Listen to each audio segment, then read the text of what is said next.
বন্যায় জলবন্দী মানুষকে উদ্ধারে নামানো হচ্ছে দুটি হেলিকপ্টার।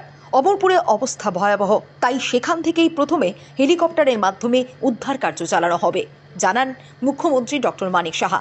বৃহস্পতিবার বাড়ি থেকে জলভেঙ্গি মহাকরণে রওনা হন মুখ্যমন্ত্রী। সাংবাদিকদের তিনি বললেন, জনগণ যেন আতঙ্কিত না হয়, সবাই যেন নিরাপদ দূরত্বে চলে আসে। বৃহস্পতিবার সকালে মুখ্যমন্ত্রী কেন্দ্রীয় স্বরাষ্ট্রমন্ত্রী অমিত শাহের সঙ্গে কথা বলেছেন। রাজ্যে আরও এনডিআরএফ টিম এবং রাবারের বোট পাঠানোর অনুরোধ করেন। স্বরাষ্ট্রমন্ত্রীর সঙ্গে সঙ্গে তা পাঠানোর উদ্যোগ নিয়েছেন। এরকম ভয়াবহ অবস্থা তো আগে হয়নি। আমি একটা কথাই বলবো, কেউ যেন আতঙ্কিত না হয়।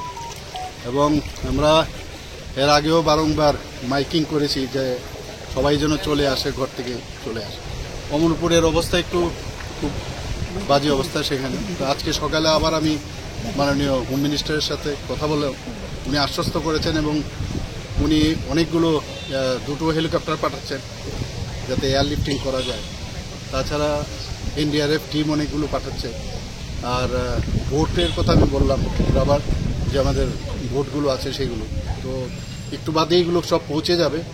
তো সবাই সহযোগিতা করছে, আমাদের অ্যাডমিনিস্ট্রেশন সাথে আছে এবং আমাদের যারা এসডিআরএফ এনডিআরএফ ত্রিপুরাতে দুটো টিম আছে, সবাই মিলে কিন্তু আমরা 24/7 আমরা আছি। আমিও সারা রাত্র ধরে মনিটর করছিলাম।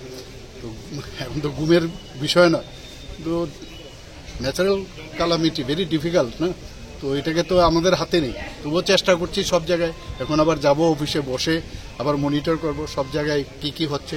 কন্টিনিউয়াস মনিটরিং চলছে।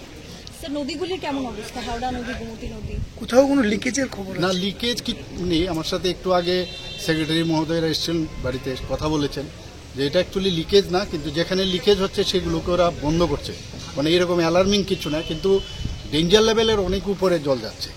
এটা হচ্ছে সবচেয়ে বড় জিনিস, যে ডেঞ্জার লেভেল আছে তার থেকে জল বেশি উপরে যাচ্ছে। ডুমুরের একটা গেট খুলে দেওয়া হয়েছে, সেটা কতটা? না, ওইটা তো দিতেই হবে, এছাড়া তো উপায় নেই। এটা তো অটোমেটিক্যালি সুইচ গেট খুলে যায় যখন একটা মিনিমাম মানে লেভেলে ম্যাক্সিমাম লেভেলে চলে আসে, খুলে যায়। তো এটা খুললে অ্যাটলিস্ট এই দিকের চারিদিকে যখন ছড়িয়ে যায় তো প্রেশারটা কম থাকে। এটা তো সেইভাবেই চলে। শরণার্থী শিবিরে কতজন মানুষ আছে? আমার কাছে গতকালের যে রিপোর্ট সেটা ছিল প্রায় 30-এর উপরে, প্রায় 34টার মতো আমাদের শিবির ছিল। সেখানে প্রায় 30,000-এর মতো শরণার্থী ছিল, মানে যারা, কিন্তু এখন তো আরও বাড়বে। আমি গেলে এখন আরও রিপোর্ট আমি নেব।